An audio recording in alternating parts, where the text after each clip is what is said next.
اللہ اللہ اللہ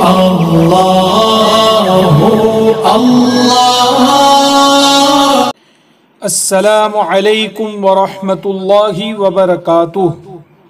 قربانی کے بڑے جانور میں تمام حصے داروں کا عبادت کی نیت کرنا ضروری ہے؟ جواب: بڑے جانور میں حصہ لینے والے تمام لوگوں کا قربت اور عبادت کی نیت کرنا لازم ہے۔ مثلاً اضحیہ یعنی قربانی کرنے کی نیت کرنا، ولیمہ عقیقے کی نیت ہو۔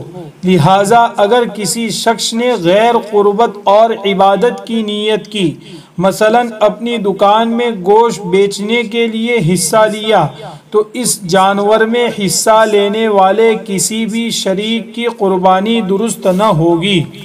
سوال: قربانی کے ساتھ ولیمے کا حصہ لینا یا عقیقے کا حصہ لینا صحیح ہے یا نہیں؟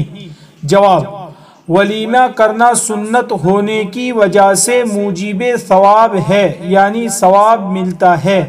لہٰذا اگر کوئی شخص بڑے جانور میں ولیمے کے نام پر حصہ لیتا ہے تو یہ بھی درست ہے، اس سے قربانی کرنے والوں کے حصے پر کوئی اثر نہ پڑے گا۔ اسی طرح بڑے جانور میں قربانی کے ساتھ عقیقے کا حصہ رکھنا بھی درست ہے۔ حوالہ: کتاب المسائل، جلد نمبر 2۔